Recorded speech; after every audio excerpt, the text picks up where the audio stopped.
Now, I think we get around 73,000 people signing up every month to the platform. We've just passed 1 million users in our database at the moment. Hi everyone, you're listening to Scaling Dev Tools. I'm joined today by my friend Elston. We talk about why SEO is not dead. Where does ChatGPT get its information from? It's SEO. You ask ChatGPT, what's the simplest way to host a HTML file? We come up.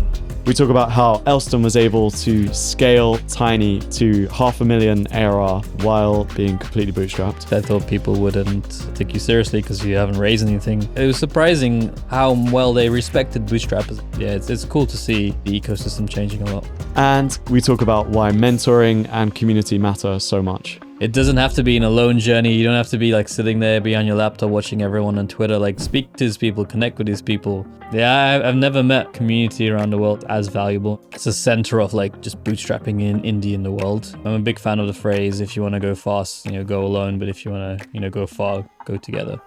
Enjoy the episode.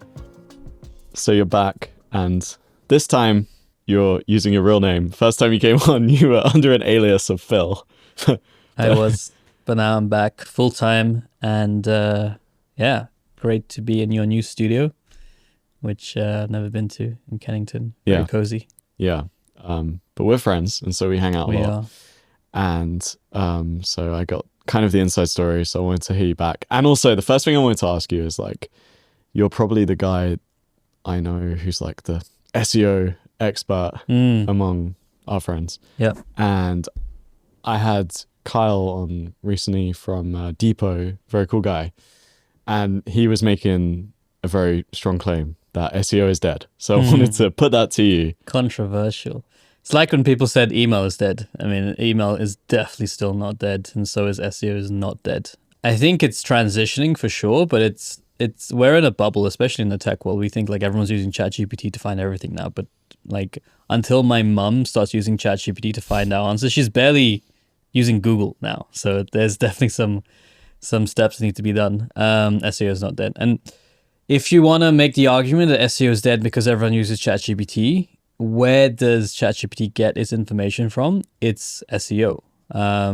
You ask ChatGPT, like, what's the simplest way to host a HTML file? We come up top as one of the recommended options. And I kid you not, we've done zero ChatGPT optimization. And the only way they would be able to get that is because we rank very highly for that landing page, those topics all over Google, and we put our blogs there. So it's still a massive driver. We've got 35 million impressions from Google over the past 12 months, basically, from them. We get 150,000 clicks and growing every single month from them. So it's still a huge driver for traffic. And I think it's definitely not dead and still a big thing. It's something Google need to figure out, because I feel like if they just sit on the way that people are searching right now and looking up stuff and don't, transition to a better model, they could be obsolete in 5 years, 10 years, something like that. But Google are not going to sit there and do nothing about it. They're definitely going to keep the attention on them. Are you changing anything? Like, have you changed your thought process about any of the SEO to like transfer over to ChatGPT?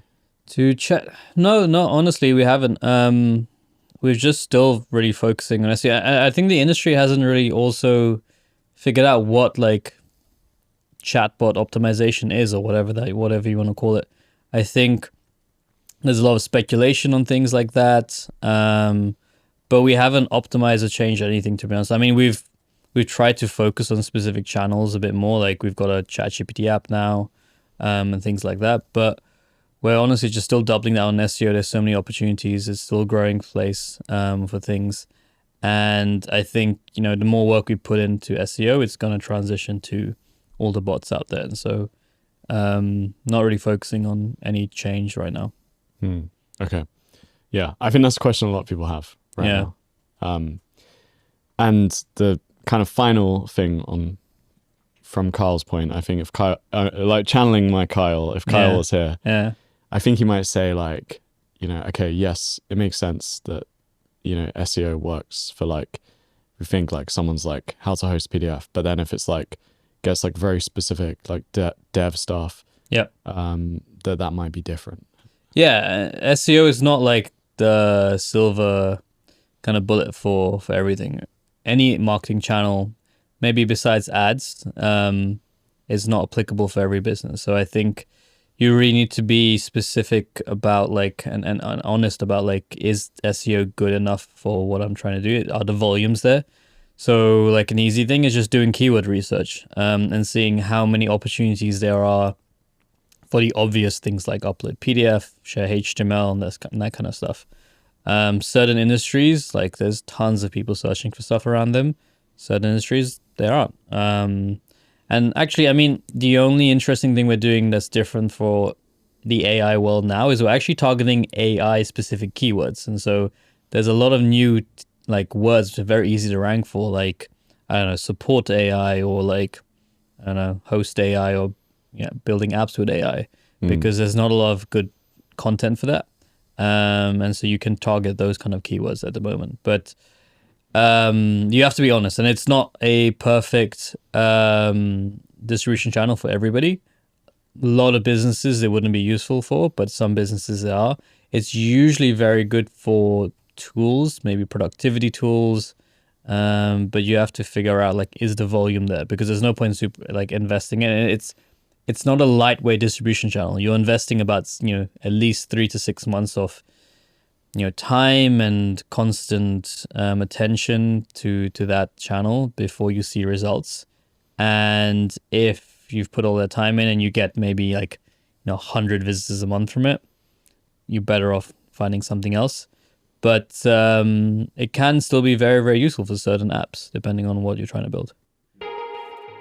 Scaling DevTools is sponsored by WorkOS. If things start going well, some of your customers are going to start asking for enterprise features. Things like audit trails, SSO, skim provisioning, role-based access control. These things are hard to build, and you could get stuck spending all your time doing that instead of actually making a great dev tool. That's why WorkOS exists. They help you with all of those enterprise features, and they're trusted by OpenAI, Vercel, and Perplexity. And if you use them for user management, you get your first million monthly active users for free. I honestly don't know any dev tools that have 1 million monthly active users, apart from GitHub maybe. So that'll get you pretty far. Here's what Kyle from Depot has to say about WorkOS. We use WorkOS to effectively add all of the SSO and skim to Depot. It's single-handedly like one of the best developer experiences I've ever seen for what is like a super painful problem if you were to go and try to roll that yourself. So for us, we can effectively offer SSO and skim, and it's like 2 clicks of a button, and we don't ever have to think about it. It's like one of the best features that we can add to Depot. It's super affordable, which effectively allows us to like break the SSO tax joke, and essentially say like you can have SSO and skim as like an add-on onto your monthly plan. Like, it's no problem.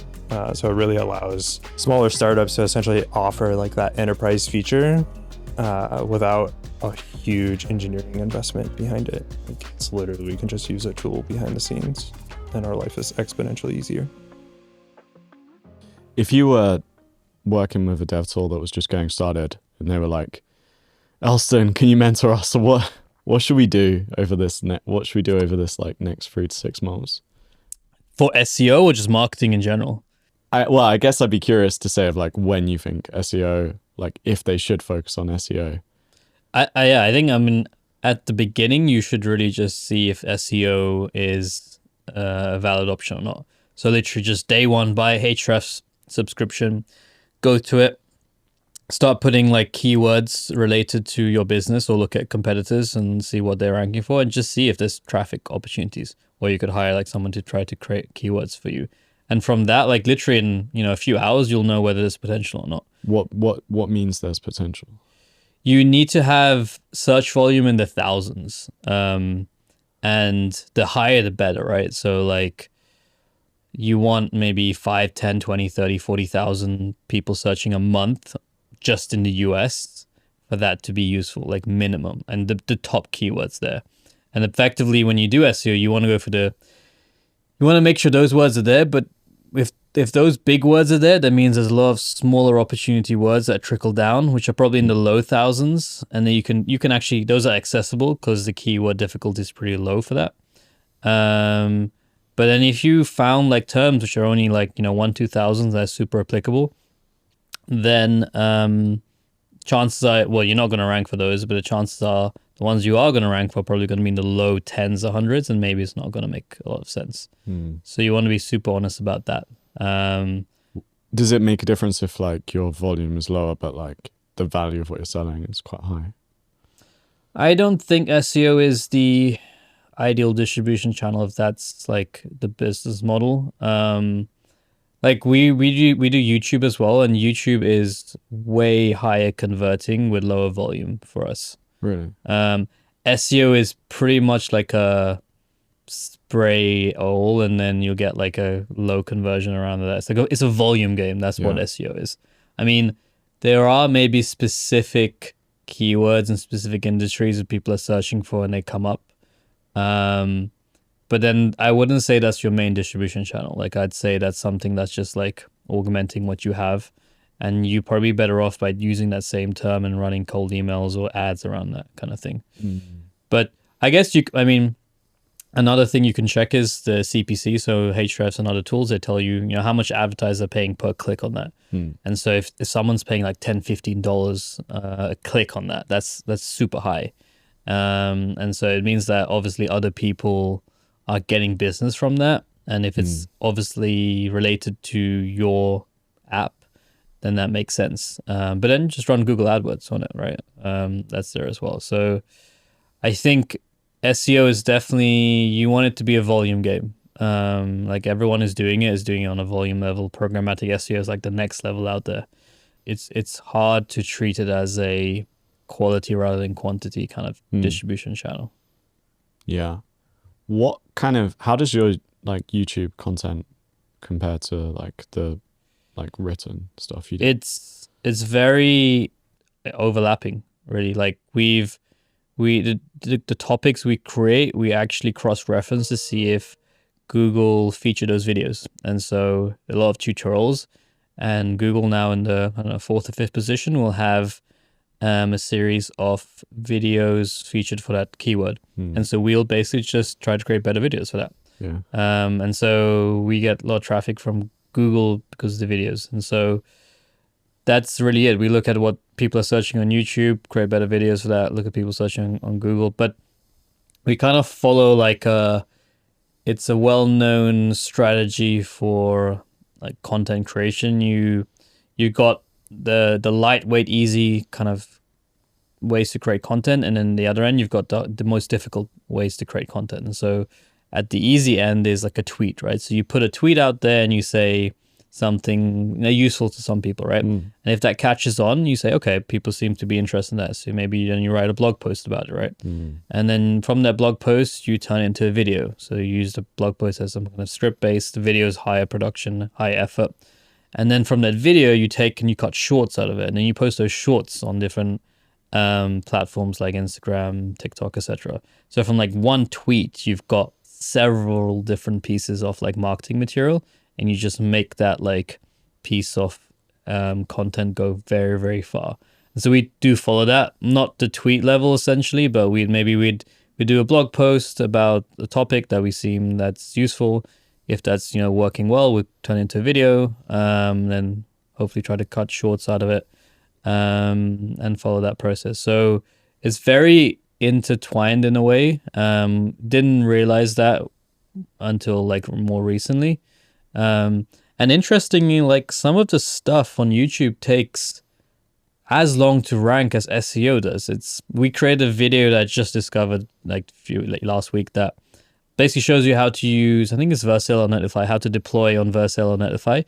That video took 220 days to start trending. Really? That's like nearly a year. And now it's like 10K, 11K, 12K views.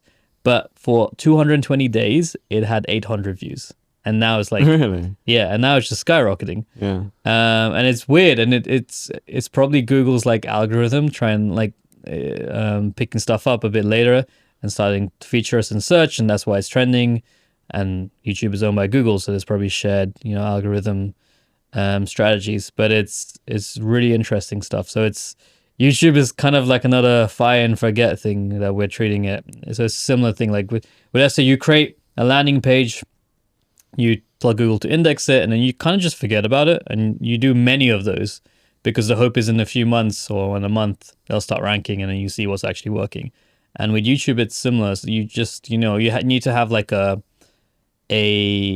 hunch of like what topic is going to work well, but then you just, forget about it, and then eventually it just gets picked up, which is insane. Yeah, sorry, just cutting into that. So if people don't know, it's like you're the founder of Tiiny, Yes. which is like a very easy hosting tool. And so when you talk about landing pages, it's like Tiiny can do many things. So you could host HTML, PDFs, like anything, right? Like more anything static. Yeah.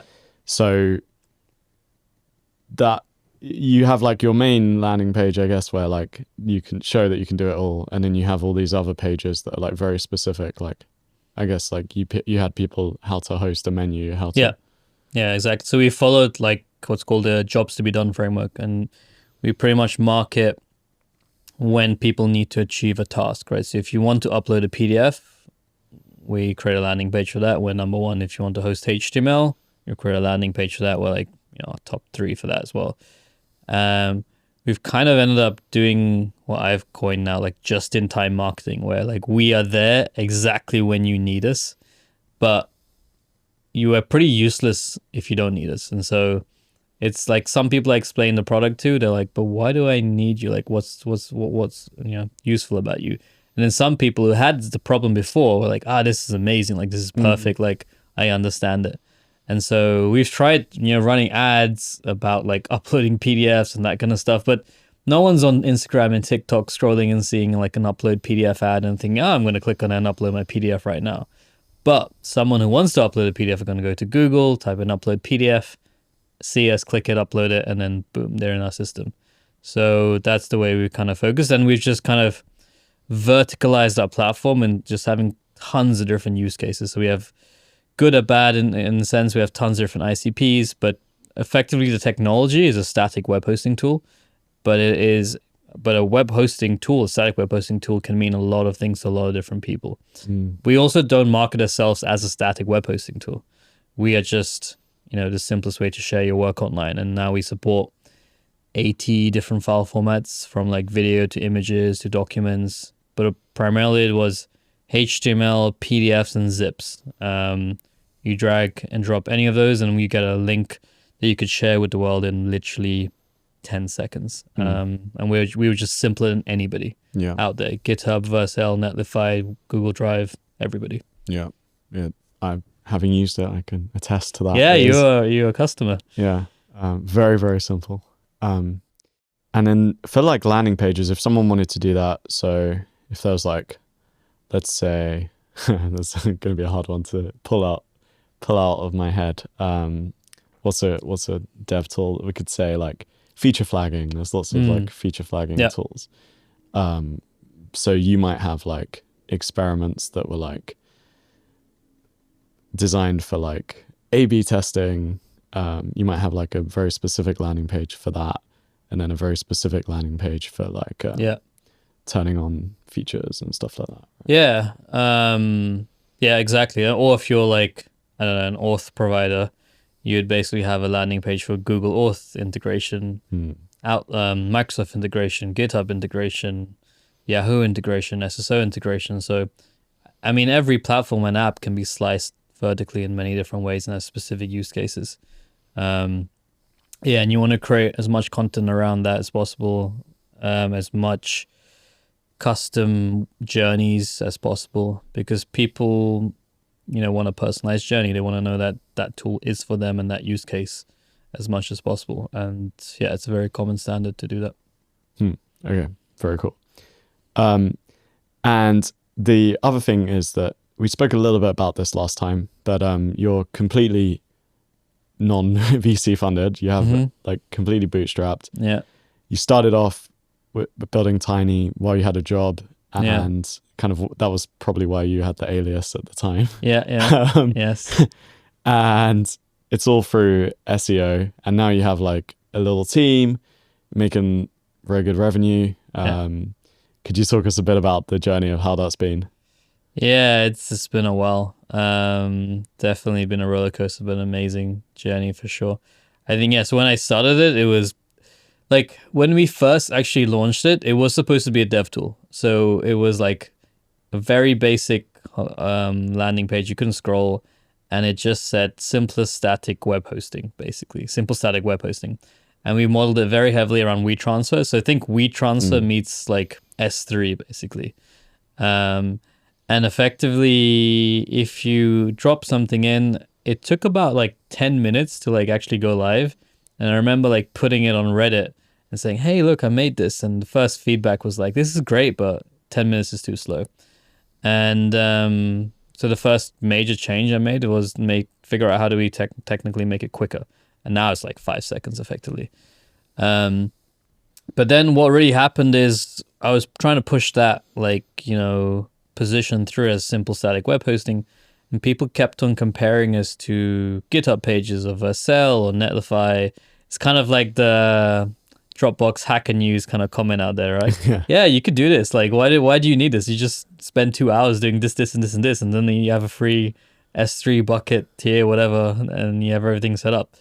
And so but when I marketed the product, I tried to market it to as many people as possible, so technical and non-technical people. And I found that the non-technical kind of users were like, "Whoa, this is amazing! Like, this is super cool." And so I made a decision at some point just to ignore all the technical people and just be like, I'm just going to focus on the non-technical people. And then we did a reposition. So we changed from the simple static web hosting to like the simplest way to host and share your work online. And eventually I dropped the word host because I think it's also too technical. And we don't position ourselves as a web hosting platform, really. We position ourselves probably more so Google Drive and Dropbox, but Google Drive and Dropbox don't really render in browser custom URLs and don't give you the power of a web hosting platform, right? And so we're like in between. But yeah, I was solo for a while, which was super helpful because it really helped me focus on the right mechanics that were needed to grow the business, which was distribution, getting SEO together. I did it in a completely like different way to what indie hackers are doing now. They're doing like the 12 apps in 12 weeks challenge or whatever like that, and they're just shipping really, really fast and iterating on different ideas. I basically spent 12 months on one product, and it was a side product for a long time, mainly because I also wanted to learn marketing. I think for me it was like, I'm going to build something, but I really need to get good at marketing, so I'm just going to learn all the different ways that I can market this product. And I didn't really know what it would be, so it wasn't like I need to make it, or this is like businesses, or this is the end of everything. And so, yeah, it wasn't until I got SEO working that about 8-9 months into the game, I started to see organic traffic coming through, and then the free flowing kind of growth that we needed. Yeah, and then quit my job a few years later into that. And then last year went on more of like a hiring kind of spree where we have 4 full-time people now and about 4 or 5 part-time people working around the world, fully remote. And it's really cool. Yeah, we get now, I think we get around 73,000 people signing up every month to the platform, which is insane. Yeah, we just get crazy volumes. We've probably just passed 1 million users in our database at the moment. Wow. Which is pretty cool. So we just get crazy traffic, and it's really cool to see how many people appreciated the simplicity and the value that we produce, right? So we're not the most sophisticated. There are options you can use for free, but we're just simple and straightforward. Yeah. And I think rarely do many tools out there stick to that and stay to that. And you can't be, I think, if you're financially structured in a different way, like you're VC backed or something like that. You need to be get more market share. Yeah, and you need to be a more complex product and that kind of thing. But just sticking to our guns, I think the only product that's comparable is probably like WeTransfer. Like it was just very, very basic, and I really liked that philosophy around it. Yeah, now we're just kind of growing really, really fast and trying to get to the next kind of big milestones, and get our name out there. So I think, and ironically, like we have now a percentage of our paid and non-paid user base who are developers, because they have just come and said, yeah, we could use Vercel or Netlify, but I think those tools end up like needing you to have a repo and setting up a lot more configuration. Whereas we are literally, you have a HTML file you created, you drag and drop it live, especially with some of the AI tooling now, which creates, HTML code for you in seconds. You don't want to create a GitHub repo and then connect it and set up a deployment pipeline, all that kind of stuff. A lot of times, especially when you're just prototyping, you want to get stuff out quick. Yeah. We're the tool for you for that. We can integrate with GitHub and stuff, but it's still just that really easy tool. And I'm glad the developers have found, us again. But it's because we didn't really super focus on them. We said like the platform's there for you, but we're going to focus on the audience that really, appreciates us. And it's a painkiller for them as well. And I get it. Like in a weird way, I'm a developer. I probably wouldn't use my own platform in that sense. Like now I would because it's super simple. But early in the day, I would just set up an S3 bucket, all that kind of stuff. But now it's just actually just so simple, especially because we've got, custom domains set up. We've got password protection. We've got analytics built in. Just building the entire stack for something, and you can now even just buy a custom domain through us. Mm-hmm. That entire stack, setting it up, like versus paying, $9 or $18 basically to just get that going in literally about like 60 seconds, is a no-brainer for some people. Yeah, I mean, especially with like the AI stuff, like where you can generate code in like 10 seconds, the hosting could become like a significant portion of your time, whereas you could just be like, bang. Yeah. And also drag people this into Tiny, save it in HTML. Yeah. And people have realized, some people who are now using these tools don't know anything about hosting, right? There's like this meme on Twitter, right? Look at my app. This is the URL. It's like localhost 3000. And that's a serious thing, where people are trying to explore that space. Like they just don't know how to, they've got this app now, how do they put it online? And so we're not a full-fledged like dynamic host, but I think like a lot of apps can literally just be static. A lot of use cases can be static, and we work really well for those. Yeah. How do you make it so simple? Is there like, do you have any like secret sauce?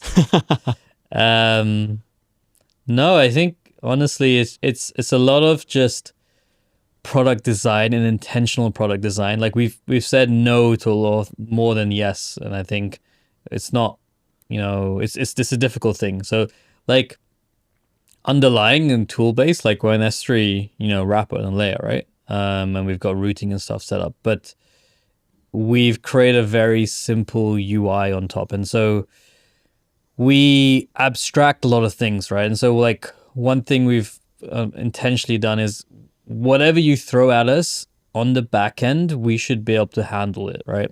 So whether it's a PDF, whether it's a zip, whether it has an index, doesn't have an index, like we'll handle that use case for you. So typical like example is we found out at some point that people were uploading websites, but it never had an index or HTML in their website, in that zip, for example. And so it was breaking because you need an index to have a homepage.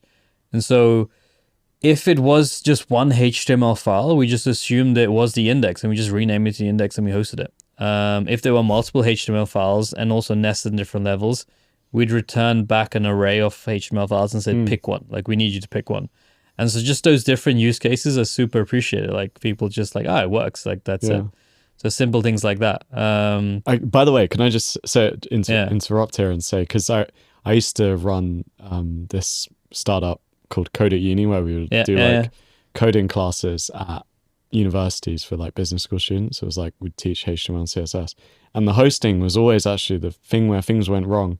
And like we would just go around and be like, we'd tell people like, here's the instructions, okay, and the more we did it, the more clear we would be. But it was like, save it as index.html, and people would put capital I index.html, or they would like have a space in there or something, or like, there would be so many things. And like, so I like thinking about that, I was like, this is not like a niche thing. It's like, if you tell people that haven't done much code, so many of them will save it wrong with HTML, like index.html, like. Exactly. But all these things can be solved like programmatically. And I think I really like Apple's philosophy is you shouldn't need an instruction manual to use this effectively, right? Like, you give us something, we'll figure it out and we'll do it. And a lot of times we know what it is. And so abstracting that complexity has probably been the hardest thing. And then at the UI layer as well, we're just so dead like simple on having like a drag and drop box, like few buttons, one obvious CTA, and like one clear path to getting things through, and getting stuff hosted, right? That's like a really easy flow. Like I think I measure things in terms of like 2 clicks or 3 clicks, for example. Like we don't want to be more than 3 clicks away from your document to like a link, and that's that's super super important. And you look at other apps, and I don't even know how long it takes to link a GitHub page, right? But it's definitely more than 3 clicks, or like it's surprisingly Vercel. complicated. They might have made it easier, but yeah. It is a lot of clicks and stuff going on. People don't look at things from a clicks. Like if you take, like if you pretend a click is expensive, right? And every click, every button click is something that you should really treat, well, then you can really make simple apps and design really well structured, solutions around it, because you don't just take for granted that someone's just going to click a button and then figure stuff out that way, right? It's about just trying to value someone's click effectively, right? And the fewer clicks possible, the better. And it translates to a very easy to use product. And I'm very proud to say that people who are complete opposite of tech savvy, who are have visual impairments or elderly, who've never hosted a link, probably put anything online before in their lifetime, have used this. And then they maybe get stuck. Then they feel a bit more daring to try to link a custom domain, and then they get stuck at that stuff. And that stuff we're still trying to make simpler, but it's inherently complex. But we see they get through the biggest thing, right? They're like, I've got this link, but I'm trying to password protect it. Like, how do I do this? And they get frustrated, but they get through the hardest thing, which is getting a document from their machine to a link online, which they can send pretty easily, which is awesome to see. Yeah. I really like that. Yeah. Yeah, that's very, very cool. One thing as well I wanted to ask you is like, I know at the beginning you got advice from like the guy who's probably the most beastly founder that I've ever met. You know what I'm talking about? Yeah, I do. Saba. Yes, the one and only. So for anyone that doesn't know Veed, it's like the video editing. It's like kind of like After Effects in the browser, kind of Canva for video, this sort of thing. And they're doing insanely well. Yeah. And Saba is like the most kind of opinionated, like hustler, like he's incredible, like business genius, I'd say. Yeah. And I remember like you were telling me, I think last time, like he's just kind of told you like a lot of advice at the beginning. Yeah. But I think he was instrumental, honestly. And it's the community especially, right? And so the dev tools community, indie beers, Ramen Club, etc. But yeah, I met him really, really early on in the journey when we were testing out many different like strategies, and it was a good time because they were just like seeing good results from SEO, and they're like, "Hey, SEO is working really well for us. Just you should try this, and this." I remember going to his office, and he even just showed me exactly how to build the right landing page and stuff. And this is pre-AI days as well, so he was doing everything manually. But he was pumping out like 20, 30 landing pages a week or something, just writing them like manually. And so they got serious growth. But Veed is also an obvious example of like where SEO makes a lot of sense. Like you look at the terms and the keywords around SEO for video, and they're in the thousands, and there's a wide array of keywords, and they went after everything in every language you could possibly imagine. They've got it for web hosting, and what I'm doing, it wasn't as cut, as straightforward. And we had to expand the product a bit more and grow it, I think. But the volumes are not just there as much, but there are a lot of volumes there as well. And it's also what Canva have done as well. Canva's model has been very similar with SEO. So they've just got like every possible thing you'd Google around an image or modifying an image, there's a Canva landing page for it. And that's worked insanely well. And so that's still a really good strategy, I think, to make things work. Yeah. And what is like the focus now that you've got like a team, and how has things changed since like when it was just you? It's interesting having a team, because like you have to intentionally sit back, and sometimes you just get a bit frustrated, because going from solo to team is solo. If you had an idea or you need kind of fix something, you could go in and just do it yourself really quickly, and you were the sole person for it. So the way I still try to keep that flexibility in the team, which means I can like go in and fix stuff and change stuff very quickly.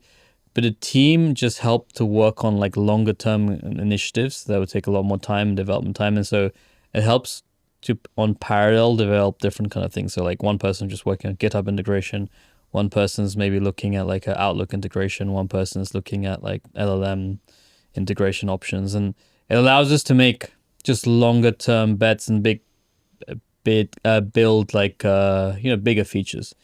Whereas when I was solo, it was really just about getting quick wins. Everything I built, I never spent more than 1 or 2 days on it and before I shipped it. But now I tried to minimize that still with the team. But now we could spend like, a week on something and then get it out to production anyway, but a few days before testing. So it's about that. But we've just managed to do more. And I think I'm a big fan of the phrase, if you want to go fast, go alone. But if you want to, go far, go together. And I think that's basically what the goal of building a team is. Now we're trying to really go far and try to be a bigger competitor in the space, and really focus on some interesting use cases that we weren't able to do before. And so that's where we are at the moment. Yeah.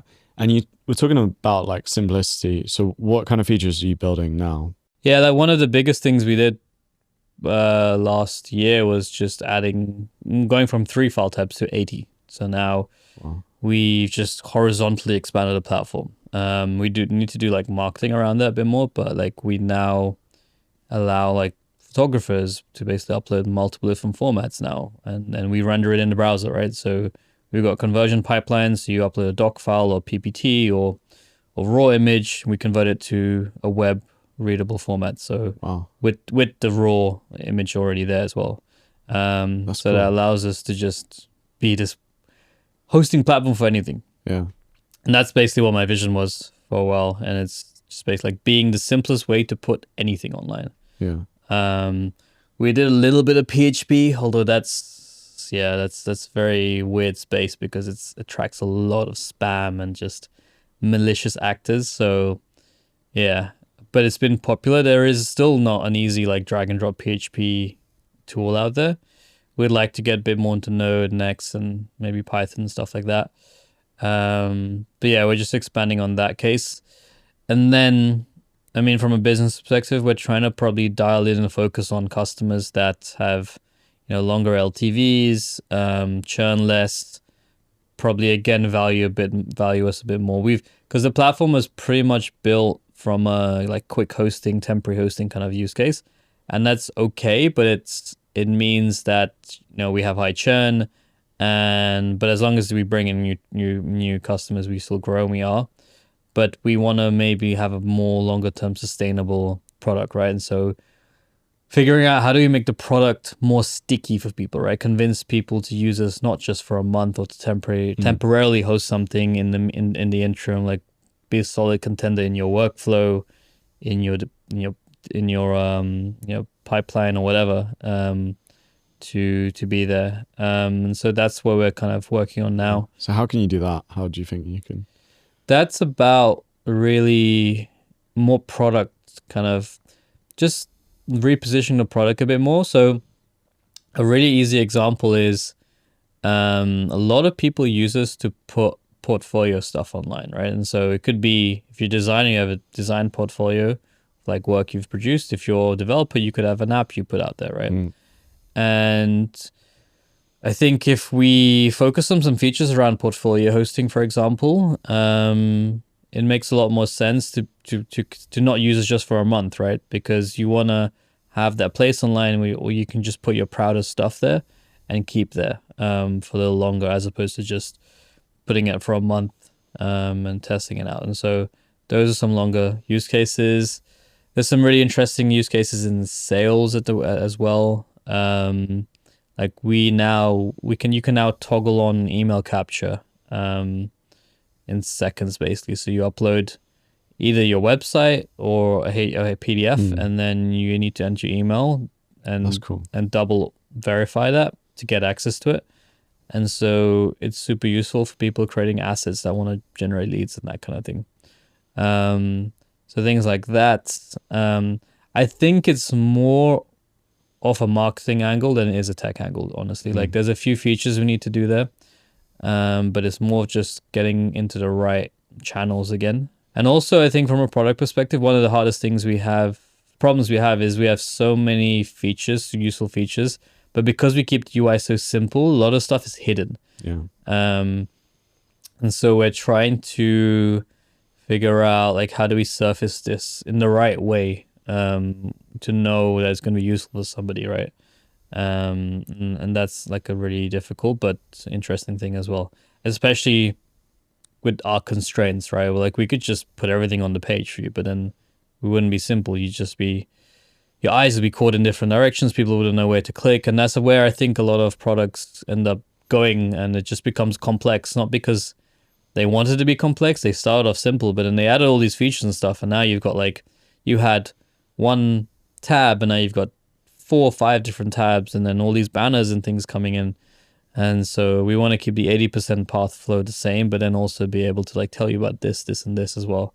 That will be useful as well. So it's a lot of that kind of thing going on. And then we're exploring other stuff in the AI space as well, like building some interesting tooling around that. And actually looking now to move a bit more upmarket to be big host. So we're trying to allow you to upload large files. And I think there's an entire different market for that, which is super cool. Being the easiest way to upload large files. Like hundreds of gigs. Hundreds of gigs, yeah. Up to 5 terabytes, for example, files. Interesting. Yeah. Video. Yeah, in the video space, in the professional media space, there's a lot of interesting use cases there, and I think very underserved. And there's a lot of opportunity there as well to figure that out. So I think there's just not that many places you can upload large files. 5. If you I just don't think it would work. Most places they're like, oh, you've exceeded the limit. Yeah, exactly. I know WeTransfer is pretty well used, but some of them are very enterprise and archaic, and we've got the technology there for it. And I think it's the reason I started Tiiny.host, because I thought it was too complex to put things online if you didn't know how to do it. Yeah. But if you did, it was actually so simple. A lot of places don't upload it, but you can upload a 5 gigabyte S3 bucket in really easily once you have an AWS account, set up the bucket and everything, right? And then made it public, whatever. And so there's no reason why it can't be done. I guess there's bandwidth associated and stuff around that, but you can do it. But there's not a lot of tooling out there that help you do that. Yeah, we should upload this video. The full version of how large it is. Many gigs. Yeah, we compress it.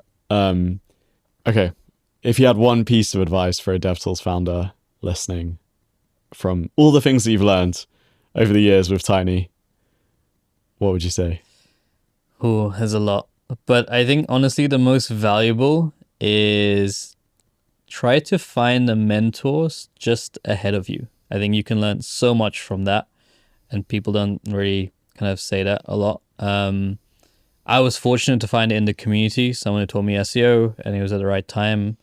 But mentors who have made it or have exited, or trying to reach out to, I don't know, Zuckerberg or whoever to ask for help makes no sense, because they're dealing in problems that are way beyond anything that you're trying to do. But people who like, maybe if you're like, you've just launched, and there's someone who's launched and been around for 1 year and they've got some growth, like they're a perfect person to speak to, because it's fresh in their head, like the latest strategies, the techniques, the growth channels and everything, and how to build a product that is relevant to today. I think you can learn a lot from that. And I think it'll completely change your trajectory if you can find that kind of mentorship. And I think you haven't said the classic Elston, which is if you are like a bootstrapped founder, you should probably join Ramen Club, right? Yes, and you should join Ramen Club, 100%. Yeah, I've never met community around the world yet that's as valuable, and I definitely think there's a lot of cool stuff happening in London. It's a center of like just bootstrapping in indie in the world. And honestly, like, there's so much that I can attribute to the community. Like, I met you through a community. I've figured out growth channels for the community. I've hired people through the community, designed stuff through the community for us. And there's so much that, I've managed to get from it. I'm just so grateful for. And I think if you can surround yourself with that, like, it doesn't have to be an alone journey. You don't have to be like sitting there behind your laptop watching everyone on Twitter. Like, speak to these people, connect with these people, like join like a mastermind or like an online community, because it'll make your job a lot easier. And it's about getting to that mentality, right? Like, I mean, a lot of people ask me like, how do I get my first users and that kind of stuff? And all this information is out there. But if you're not around those people who know how to do and are constantly doing those things, you wouldn't know it, right? Like, it's actually difficult to figure it out. But when you're in the circles and you just hear people trying out things on Reddit, trying SEO, it's pretty normal. And from there, you can basically, get the foundation you need to take it past that. Yeah. Very cool. I also owe a huge amount to Charlie. He's an absolute legend. He is. Oh, Elston, thanks so much. Where can people learn more about Tiiny? You can go to tinyhost.com, which is URL. But if you want to learn more about me and connect with me, just Twitter _Baretto, Baretto. And I'm always able to connect with anybody. DM's open, so slide in my DMs. Yeah. And you just been in San Francisco. You got your jam.dev I have hat and your Stanford shirt. Yeah, it was great. But it was surprising how well they respected bootstrappers and people who are really making money there. Yeah. I didn't know what to expect. I thought people wouldn't, take you seriously because you haven't raised anything. But there is a lot of respect for that. And so, it's cool to see the ecosystem changing a lot. Yeah. I mean, I think like, this is going aside here, but like, I think the bootstrappers, like, there's not as much difference as people make out, this whole like divide, and like, there's so much that I think both sides learn from each other. Yeah, 100%. And there needs to be more collaboration, I think, between the two. But I think the old days of like the Silicon Valley show where like you need to make no money because your company's worth more without any revenue, because it's all mythical mythical stuff. I think those are gone. Like, people are like, oh, you're making revenue, okay, amazing, like let's go, what's next? It's super important. Yeah Amazing. Well, everyone should connect with you, Elston, and maybe you'll be back in SF and they can hang out with you. 100%. Or London. Or London, let me know. Or Lisbon. Yeah, for sure. Thanks everyone for listening. Thank you. Thanks for coming, Elston. Cheers.